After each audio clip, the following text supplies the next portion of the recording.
Hi, and welcome to my reflections on week two. So, thank you for your thoughtful participation tasks and reflections papers. So, I wanted to share some insights. First of all, for your participation tasks, there were some model posts. Carrie, Bernadette, and Wendy all had posts that if you're struggling on how to structure your post, I would suggest you look at their posts to see how they formatted and what their content looked like because they had exemplar posts. I also just want to point out some of the content that I saw. So there were several people who talked about early intervention as the hallmark or the most important element of early childhood special ed. Full disclosure, I moved to New York to become an early interventionist a very, very, very long time ago when early intervention was just starting. I was one of the first early intervention providers in New York. Early intervention is near and dear to my heart. I spent most of my career working in early intervention in various forms. Early intervention is very important and very different. There's early intervention for children 0 to 3, the Committee on Preschool Special Education for children ages 3 to 5, and then the Committee on Special Education for children ages 5 to 21. So we're talking about three separate systems, and early intervention is very separate and very different. There are some similarities, but it's very different. Alexa, Elizabeth Carey, Elizabeth D, and Elizabeth V, as well as Wendy, all identified early intervention as an important and the most important element of the early intervention system, excuse me, of the early childhood special ed system. Many people said that families were an important element of the system. And first of all, I wanted to point out that in the question, I said, what was the most important element of the system for young children with disabilities and their families? And why did I ask that? Because we cannot separate young children from their families. When we work with young children, we don't just work with young children in isolation. We work with the child in the context of their family, right? Um, Many people, Maria, Elizabeth D, Bernadette, Elizabeth V, Macy, talked about collaboration. You hear Bernadette, Macy talked about communication, which are very important elements to a successful um, early childhood special ed program. Partnering with families clearly is fundamental to early childhood special ed because we see children in the context of their families, right? We can't separate a child from their family or from the context of their family.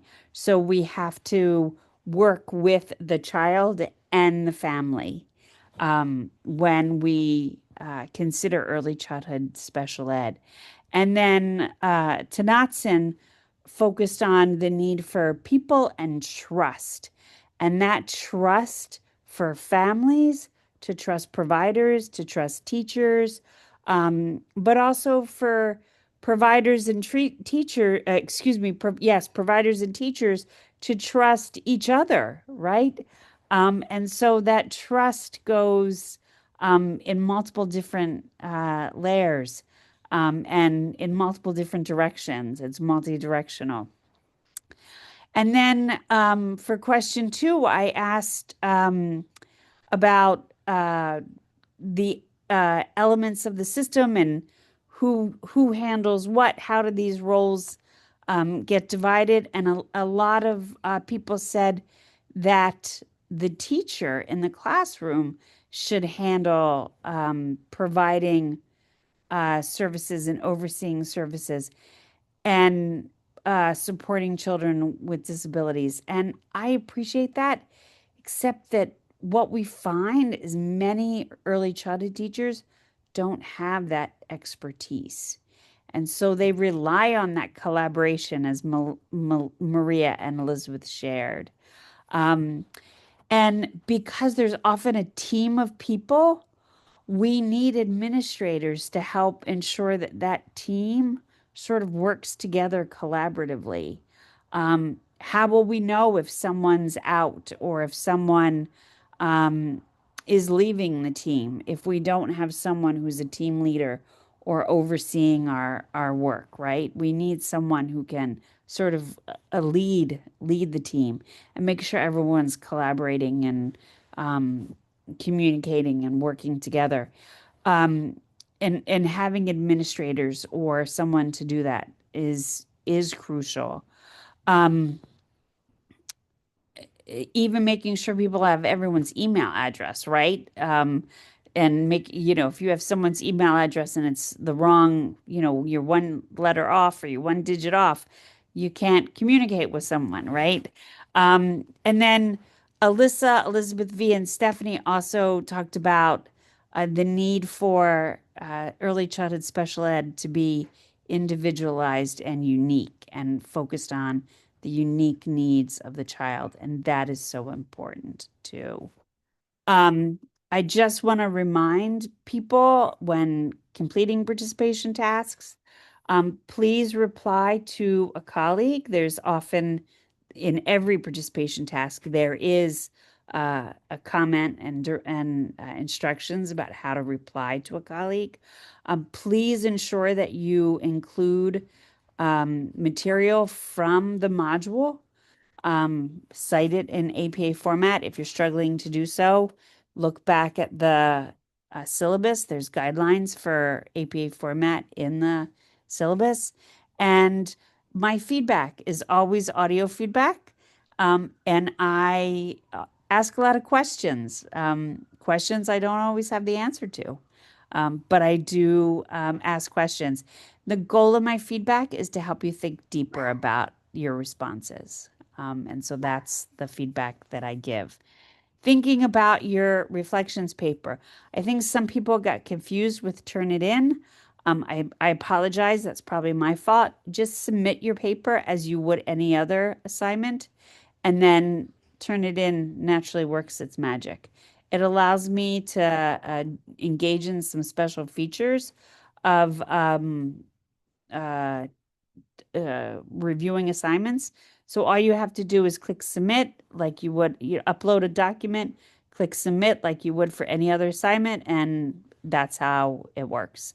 Um, so thinking about the reflections paper, most people shared that their family cultural community w- gave messages, um, don't stare, to avoid people with disability, and not to ask questions, or that there was silence around disability.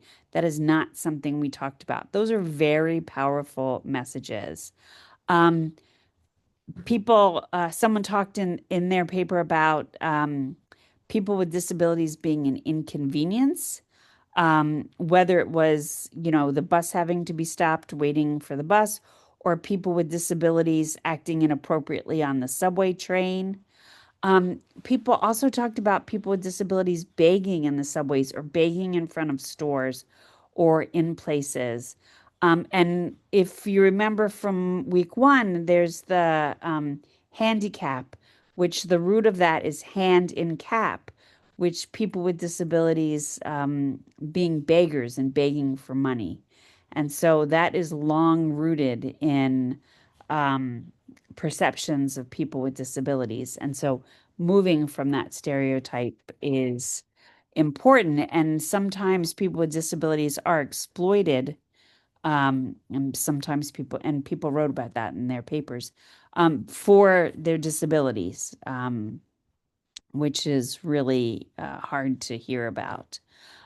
People talked about children with disabilities being educated in different classrooms, different floors, different spaces, different buildings, how there was a separation, and there was not inclusion in many people's educational experiences. Some people said they were jealous of children with disabilities who got to ride in elevators or got taken out of classes.